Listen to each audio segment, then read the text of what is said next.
Waalaikumsalam warahmatullahi wabarakatuh. Saya Pindah Aristu. Di sini saya akan menjelaskan materi tentang askem kala 4 ya. Sebelumnya saya absen dulu ya. Adik, hadir. Harni, hadir Bu. Penny, hadir. Eskulandari, Dir, Meina, hadir Bu.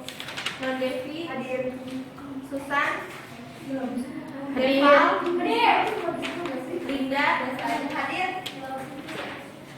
Sebelumnya di sini saya akan menjelaskan tentang kontrak kuliah kita dulu ya.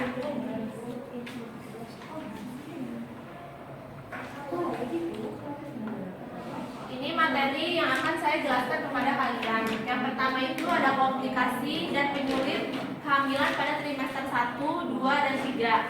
Di sini ada anemia pada kehamilan, hiperemesis gravidarum, abortus, kehamilan ektopik terganggu, kehamilan dengan hipertensi dan preeklamsi. Kemudian ada juga pendarahan antepartum, yaitu solusi antepartum, placenta previa, insertio filamentosa, dan ruptur sinus marginalis.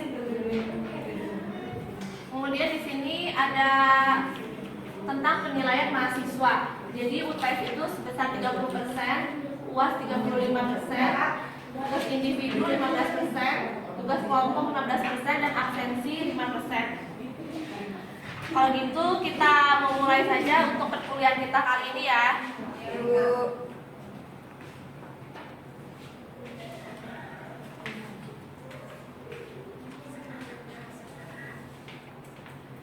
Di sini saya pertama akan menjelaskan tentang komplikasi dan penyulit kehamilan pada trimester 1, 2, dan 3. Kemudian dilanjutkan ada perdarahan antepartum.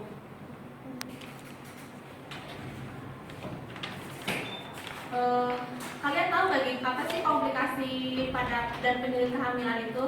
Apa Bu? Enggak Bu, nggak tahu. Saya akan jelaskan ya. Komplikasi dan penyulit kehamilan itu adalah kegawat daruratan obstetrik yang dapat menyebabkan kematian pada ibu dan bayi. Di sini ada jenis-jenis komplikasi dan penyulit kehamilan. Yang pertama itu ada anemia kehamilan, ada hiperemesis gravidarum, ada abortus, kehamilan ektopik, kehamilan dengan hipertensi, dan preeklamsi. Kemudian di sini anemia pada kehamilan. Anemia kehamilan itu adalah suatu penyakit di mana kadar hemoglobin dalam darah kurang dari normal. Kadar kehamilan anemia merupakan kondisi ibu dengan jumlah hemoglobin di bawah 11 gram. Dan pada trimester 1 dan 3, kemudian pada trimester 2 itu 10,5 gram. Di sini ada beberapa jenis anemia pada kehamilan. Yang pertama itu ada anemia defisiensi besi, ada anemia akibat pendarahan, dan anemia megaloblastik. Anemia defisiensi besi itu adalah anemia yang diakibatkan kekurangan zat besi pada ibu. Jadi ibunya itu kekurangan nutrisi dan sebagainya. Kemudian ada juga anemia akibat pendarahan. Di sini anemia akibat pendarahan itu bisa terjadi karena abortus. Kemudian ada juga anemia megaloblastik, yaitu anemia yang kekurangan asam folat. Lanjut ya. Ya Bu. Kemudian di sini ada klasifikasi anemia. Ada 3 ya, ada anemia ringan, sedang, dan berat. Di mana kadar HB anemia yang ringan itu antara 9 sampai 10 gram. Kemudian yang sedang itu antara 7 sampai 8 gram, dan berat itu kadar HB-nya 7 gram.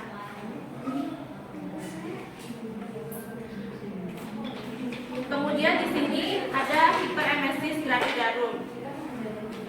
Hiperemesis gravidarum itu adalah mual muntah, merupakan hal yang umum terjadi pada kehamilan, yaitu pada awal trimester pertama. Mual dan muntah itu biasanya terjadi pada pagi hari, tetapi namun tidak menutup kemungkinan juga terjadi pada siang dan malam hari. Biasanya kondisi ini bertahan dan mencapai puncak pada usia kehamilan 9 minggu. Kemudian di sini ada klasifikasi untuk hiperemesis gravidarum. Yang pertama itu ada tingkat 1, yaitu ringan. Di mana ringan ini terjadi mual muntah, tidak mau makan, nyeri epigastrum atau nyeri pada lambung. Kemudian yang kedua itu ada anemia sedang, di mana di sini mual muntah yang semakin sering, kemudian apatis atau tidak kehilangan kesadaran, kemudian tubuh kulit juga mulai jelek. Kemudian di sini ada tingkat 3 yaitu berat, yaitu kesadarannya sudah sangat menurun, somnolen sampai koma. Kemudian kita lanjut dengan abortus. Abortus ini adalah setiap kehamilan yang berakhir secara spontan sebelum janin dapat bertahan. Organisasi Kesehatan Dunia mendefinisikan sebagai embrio atau janin seberat 500 gram atau kurang yang biasanya sesuai dengan usia janin dari 20 hingga 22 minggu atau kurang. Kemudian di sini ada pengklasifikasian abortus. Yang pertama itu ada abortus imminens, incipient, incompletus, completus, dan abortion. Dimana kalau imminens ini abortusnya belum terbuka atau serviksnya masih menutup. Kemudian kalau incipient itu sudah ada dilatasi serviks atau serviksnya itu sudah mulai membuka, sedikit membuka. Incipient ini rasa muasnya lebih sering, kemudian pendarahannya juga semakin banyak. Kemudian incompletus itu abortus yang hanya sebagian keluar. Kemudian ada juga completus, yaitu sudah semuanya keluar. Kemudian mixed abortion ini janinnya mati kurang dari 20 hari. Kemudian di sini bisa dilihat ya gambarnya untuk abortus imminent, incipient, incomplete, abortus complete, dan mixed abortion. Bisa dilihat ya. Iya. Kemudian ada kehamilan ektopik. Kehamilan ektopik ini kalian tahu nggak kalau kehamilan ektopik itu biasanya terjadi pada gimana? Kehamilan ektopik ini adalah kehamilan abnormal yang terjadi di luar rongga rahim. Jadi kehamilannya itu tidak pada uterus. Janin tidak dapat bertahan hidup dan sering tidak berkembang sama sekali. Kehamilan ektopik ialah kehamilan di mana sel telur setelah dibuahi atau fertilisasi berimplantasi dan tumbuh di luar endometrium kapung uteri. Biasanya kehamilan ektopik ini terjadi di tuba. Kemudian di sini ada tanda-tanda gejala dari kehamilan ektopik, yaitu amenorre atau tidak haid, nyeri perut bagian bawah, kemudian pendarahan bervagina, biasanya dalam bentuk bercak-bercak. Kemudian ada rasa sakit pada salah satu sisi panggul dikarenakan kehamilan ektopik ini terjadi pada tuba. Ini bisa dilihat gambarnya. Yang sebelah sini itu yang sebelah sini ini normal, ini normal adanya di uterus. Nah ini bisa dilihat kalau kehamilan ektopik itu adanya di tuba. Ini gambar yang lebih jelasnya ya. Bisa dilihat ya. Iya Bu. Sampai sini ada yang ingin bertanya? Ya Bu. Lanjut ya. Ya. Kemudian di sini ada kehamilan hipertensi. Hipertensi itu adalah kondisi medis yang paling sering mempengaruhi wanita usia subur. Terdapat hubungan erat antara ginjal dan tekanan darah tinggi. Di sini ada beberapa jenis hipertensi. Yang pertama itu ada hipertensi kronik, kemudian ada preeklamsi dan eklamsi, kemudian ada hipertensi dengan superinflation eklamsi, kemudian ada hipertensi gestasional. Yang pertama itu hipertensi kronik ini timbul sebelum usia kehamilan 20 minggu. Kemudian kalau preeklamsi dan eklamsi ini sudah mulai kejang-kejang dan sampai koma. Kemudian ada juga hipertensi gestasional, ini biasanya dialami oleh ibu yang sedang mengandung. Hipertensi gestasional ini hipertensi yang timbul pada kehamilan tanpa disertai dengan proteinuria. Jadi proteinuria itu negatif. Kemudian akan menghilang setelah 3 bulan pasca persalinan. Kemudian ada preeklamsi. Di sini preeklamsi itu adalah gangguan multisistem dengan etiologi kompleks yang khusus terjadi selama kehamilan. Preeklamsi biasanya didefinisikan sebagai peningkatan tekanan darah dan proteinuria yang terjadi setelah kehamilan 20 minggu. Kemudian di sini ada beberapa faktor resiko preeklamsi. Yang pertama itu ada primigravida atau lebih dari 10 tahun sejak kelahiran terakhir. Kemudian ada kehamilan pertama dengan pasangan baru. Kemudian ada riwayat preeklamsi sebelumnya, riwayat keluarga, kehamilan kembar, kondisi medis tertentu seperti hipertensi esensial, penyakit ginjal, dan diabetes. Kemudian adanya proteinuria dan umurnya itu lebih dari 40 tahun atau obesitas. Di sini ada diagnosis preeklamsi. Jadi preeklamsi itu terbagi menjadi dua ya, ada preeklamsi ringan, kemudian ada yang berat. Kalau yang ringan itu tekanan darah sistoliknya lebih dari 140 atau tekanan darah diastolik lebih dari 90. Jadi peningkatan tekanan darahnya itu sekitar 30 atau peningkatan tekanan darah diastoliknya 15. Kemudian terdapat edema pada muka dan tangan, jadi terdapat pembengkakan ya terhadap pada muka dan tangannya. Kemudian di sini ada faktor preeklamsi berat yaitu sakit kepala yang parah dan gangguan visual. Kemudian ada peningkatan resistensi vaskuler perifer yaitu pembuluh darah besar yang ada pada lengan, tungkai dan kaki. Kemudian ada edema pulmonari.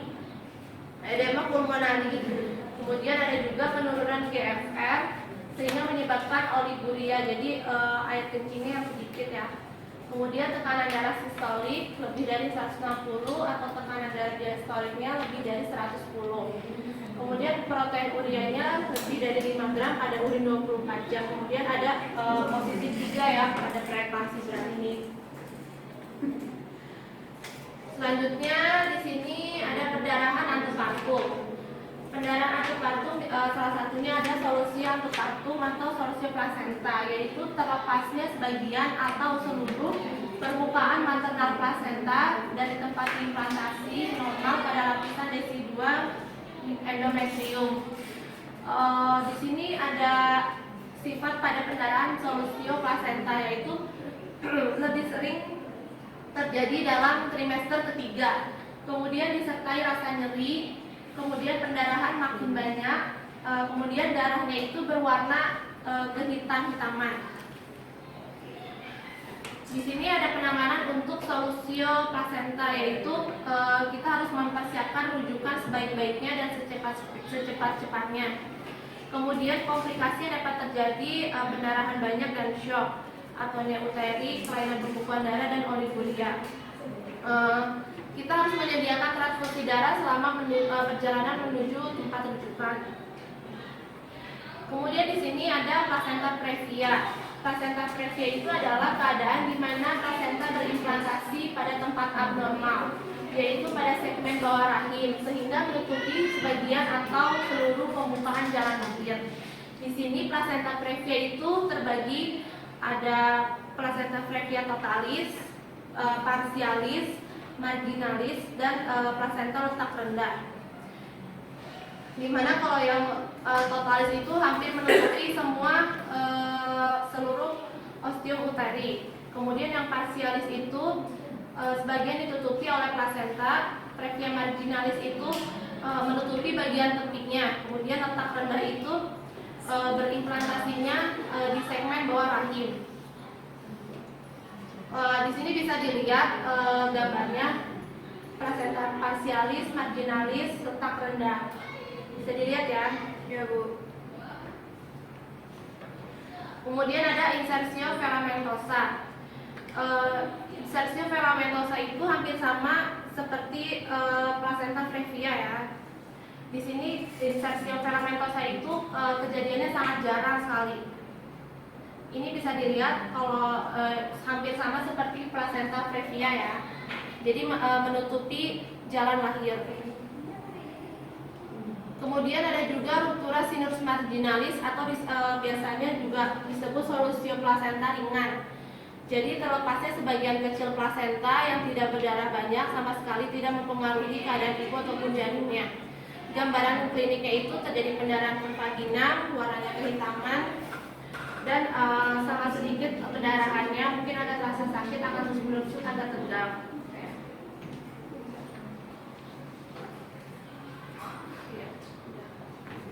Gimana? Ada pertanyaan? Baiklah, kalau tidak ada yang bertanya, saya akan bertanya pada kalian ya. Kan tadi saya sudah menjelaskan tentang klasifikasi anemia, ada yang ringan, sedang, dan berat itu. Kalian bisa menjelaskan kadar Hb-nya berapa? Ada yang bisa menjawab? Bu, kadar HB-nya kalau anemia ringan itu 10% kalau yang sedang itu 7-8, kalau yang berat itu 7%. Ya, betul ya, terima kasih. Baiklah, sekian dan terima kasih atas kehadiran kalian semua. Bila ada yang ingin bertanya, nanti bisa ke kantor